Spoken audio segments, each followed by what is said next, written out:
As the prophet of esports, I rely on trustworthy and meaningful data every day. Data from our research partner, YouGov, offers the most complete view of esports fans and gamers in the world, providing context to who they are, what they think, the brands they buy, and things they do.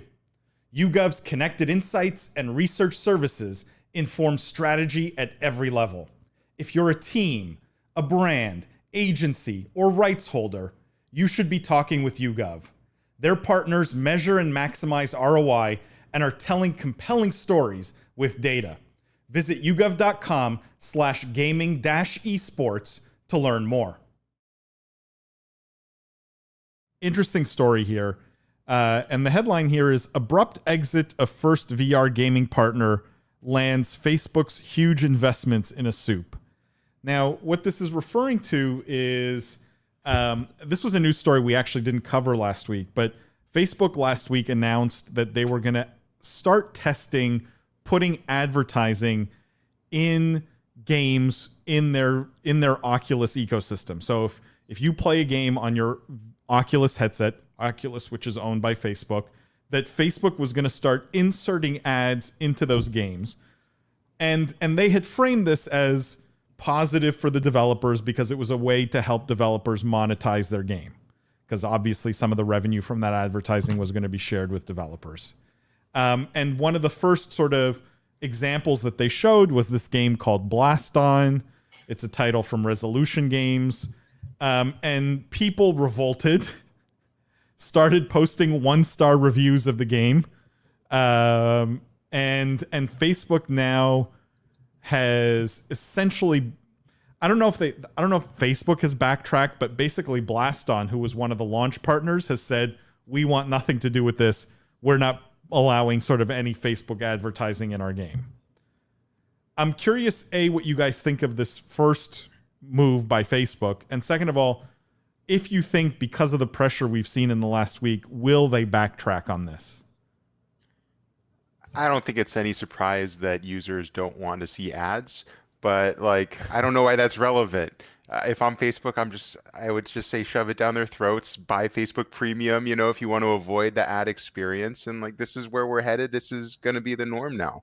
So I love it. I think I did a lot of work with developers that were looking at clever ways to integrate ads more into their video games. We've seen a lot of meaningful activations in the past as well, which perhaps they were done tactfully or something where it was better received.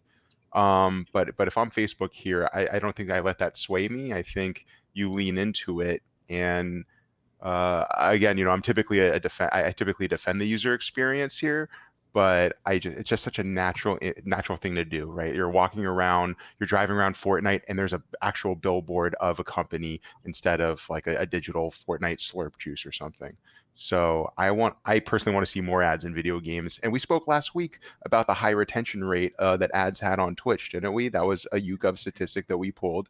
It was very impressive. And so, listen, if you want these sponsors to get involved here in a bigger way, if you want esports to go mainstream, there's got to be give and take. So I'm going to just make a bullish argument. How does Facebook actually do it, though, if you get this kind of backlash, Jimmy, right? Like, because Blast On, I would argue, the game here is kind of a victim, right? They're definitely the victim. And it's sad because they're the guinea pig. And I think that if they didn't know that they were going to be victimized, or if they were going to receive that they were probably improperly counseled or poorly prepared for this. I think the first few are going to be victimized. But again, it's kind of like, well, I don't want to draw an unfair analogy, but I just think when you enter a new space, there are going to be learning curves, and there's going to be just trying to learn, not just a learning curve, but rather you're creating something. You're creating this new balance of power, this new ecosystem. And again, if they didn't know that was going to happen, it's kind of obvious, right? Like, users don't like ads. They don't want to be pitched to. I think over time, as things get more, like we were talking about in the podcast, without giving too much away, over time, as things become more familiar, these brands understand the space better. They get involved in bigger, more involved, or excuse me, they get more involved. And so, William, jump in. Sorry, William, go ahead. Yeah. No, Jeff, you go. But I have a hot take. I think it's just a bit more fundamental, but I want to hear Jeff first. You go. You sure? Okay, I'm gonna go. So here, I think there's a little bit more fundamental thing going on here, which is because like ads haven't really come to mainstream gaming, and I sort of agree with you, Jimmy. It's a big opportunity area. Like, why shouldn't, if I'm playing a game set in the real world, why isn't that an opportunity to show real world branding? Like, look at product placement in movies and TV, right? Like, that's a whole industry, and we don't think it's weird that they're drinking real sodas in a sitcom, right? But that's also placement, you know. So, like, I think, like, but there's sort of a reason why it hasn't come to games yet. It's sort of what I think is going on here is a collision of business models, right? Like, Facebook is all ads. That's what it knows, right? So it's trying to insert that business model into another medium that actually doesn't natively, like, that doesn't take that business model, that hasn't yet figured out how to ingest it. And I think it's actually interesting because it could be a force for good, in the sense that if anybody knows how to make ads monetizable, it's Facebook, right? It could also be a force for intense sort of, it could be really a detriment to the experience, because conversely, for ads to be meaningful, they have to be obtrusive, right? Like, if you're not noticing an ad, like what, like, it's not really a very good ad. You know what I mean? So there's this real, I think, line that might get solved paradoxically at the forefront of gaming and VR, that gaming itself hasn't been solved just because of who's owning these VR platforms. Jeff, Yeah. you were gonna. I mean, I think you were- I think you guys both made good points. I mean, the interesting thing to me is that it feels like this story was wildly predictable, in the sense of it was wildly predictable that when Facebook bought Oculus back in, I think, 2014, they were eventually going to put like, that's how Facebook monetizes. Like, this was going to happen eventually. And then it was wildly predictable that once they put ads into Oculus, this was going to be a problem. Like, I think I even wrote about it in our weekly sort of newsletter that we put out through EEG. Like, last week I said, this is going to create a problem. I didn't think it would be within 6 days, but it should have been pretty obvious that people will have a problem with ads. People have a problem. It's funny. People actually, when you dig into the data, like with free-to-play mobile games, people actually don't have that much of a problem with ads. They think they have a problem with ads. But the reason why it works in free-to-play mobile games is because the games are free, right? So you give people either targeted ads or rewarded ads. And some of them, when you dig down to the core of it, they actually don't mind it, because rather than spend money, they use advertising to get currency. And it's a good way to put advertising into games. The difference with free-to-play mobile games is that they are free to play. When you're buying I don't know, I forget how much an Oculus costs, and then you're buying a game, the last thing you want is an advertisement in that, when you are getting nothing for it and you are spending all this money to be part of the ecosystem. Which leads me to believe that I think the most interesting part of this story is not that they put ads in, because we knew that would happen eventually.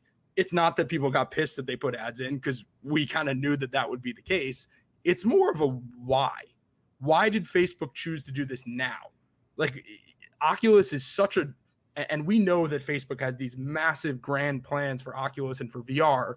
You know, Mark Zuckerberg has been pretty open talking about how he thinks VR is the next mobile. Like, it's the next big platform. You know, you had the internet, then you had the mobile revolution, VR, AR, that's the next revolution.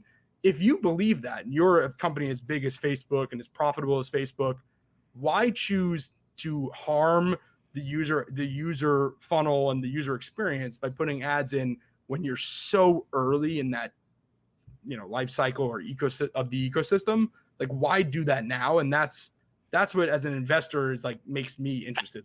That's There a great, some sort of reason why.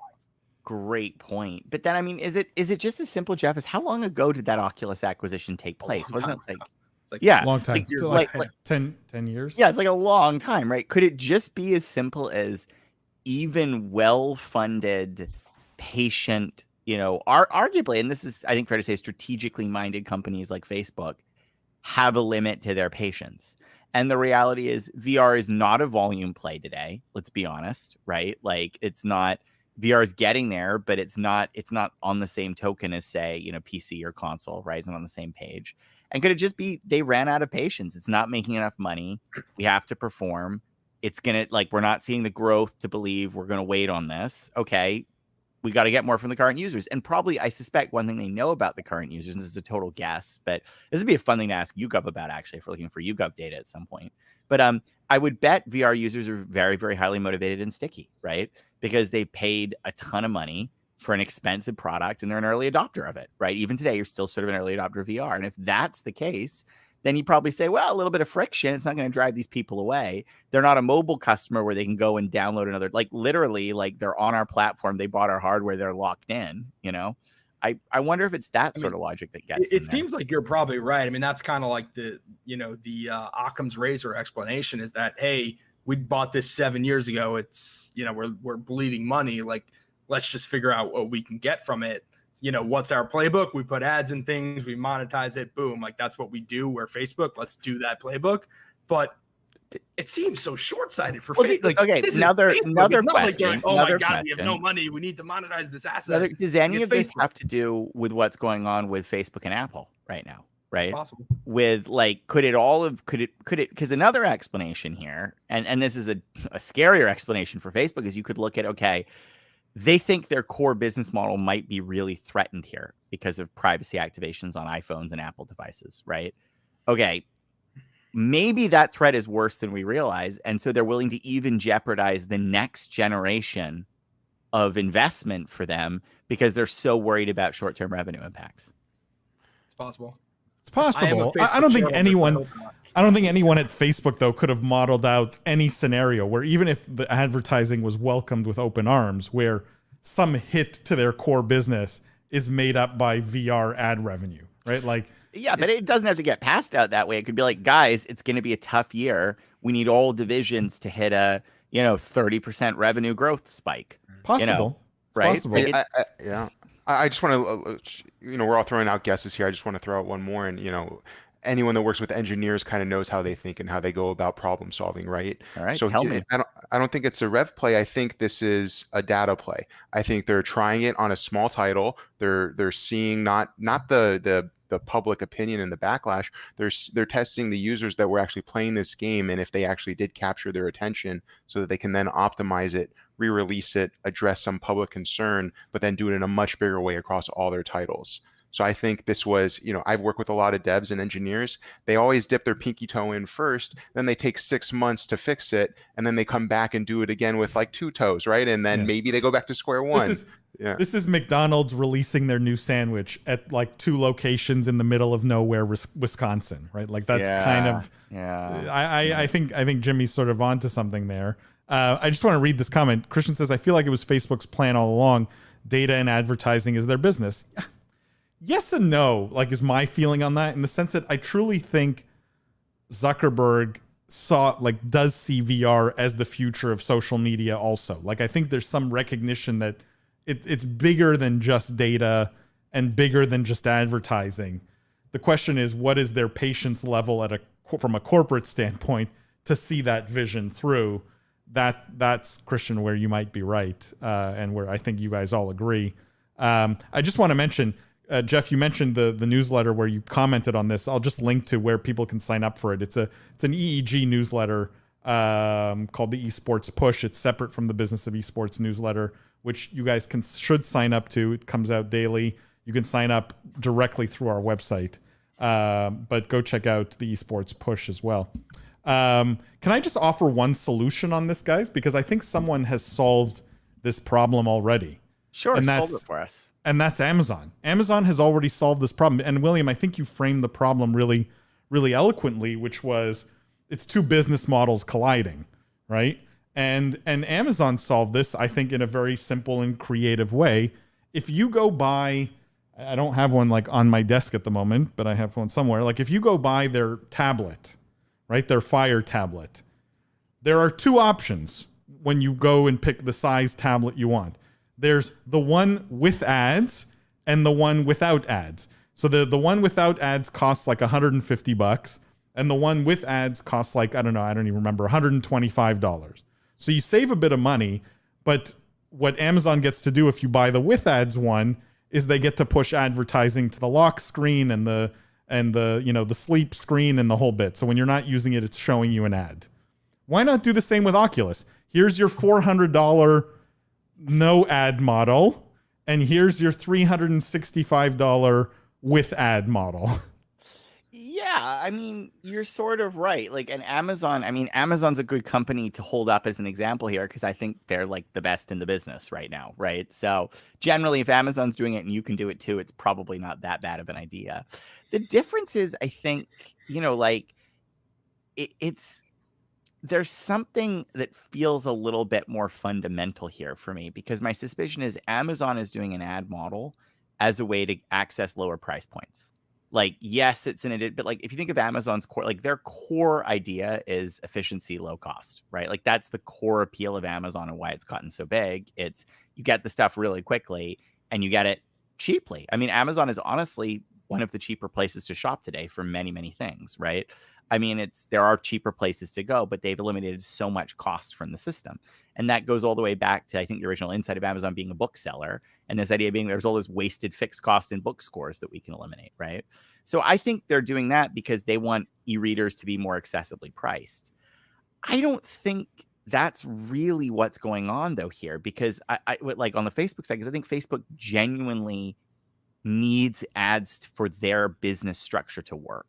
Like, and I think it's worse if you assume VR is the future of social, because that means ads are how social is monetized. So you have to have ads in VR then. It's just a matter of when and what lumps you're going to take to get them in there.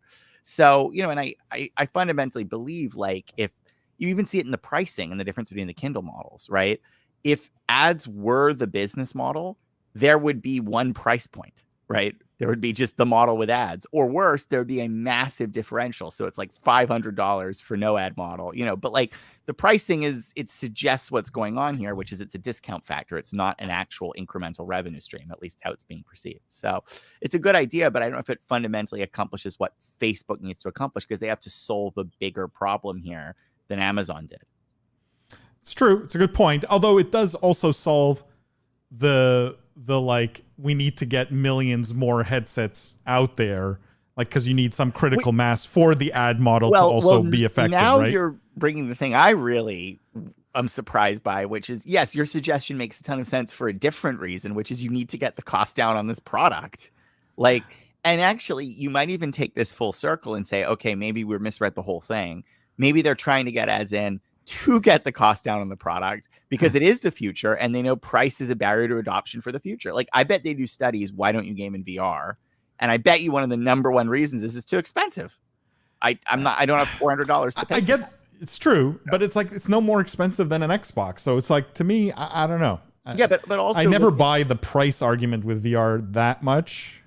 I don't know. We could have it. I don't want to go down that rabbit hole. It's a chicken and an egg, right? There's no games that people really want. There's no killer app. So it's pricing and killer app. Ramsey says, isn't the difference here immersion? Wouldn't ads kill the fundamental value proposition of VR? I mean, it's a good point.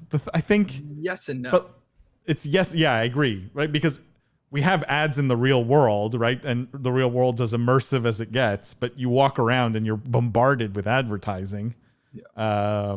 Also, like, you still have loading screens in VR. So there's ways to do it where it's like, it's quote unquote killing the immersion, but it's like, you're not in the immersion yet. Like, the loading screen when you load in can still have an ad. Or it could kill the immersion though, right? It could. But not if you haven't gotten into the game. It's like, you're either going to be. No, but meaning there are scenarios where you put ads that would kill the immersion. Oh, absolutely. Yeah, no, Randy's not wrong. Randy's not wrong. Yeah, if in the middle of the game, it was like, here's a 30-second break for like your sponsor. Like, yeah, and you're like fighting like a wild orc, and then it's like, pause. Like, Coca-Cola, have you heard of it? Like, here's all of that. Coke would really help right now. Like, but he is sort of right that, like, I don't think how to say this. Like when I put on a VR headset, it feels a little like going underwater. Does anyone else think that like there's just a level of like wrap of your senses that you do get pulled deeper in? And like, that's actually one of the reasons why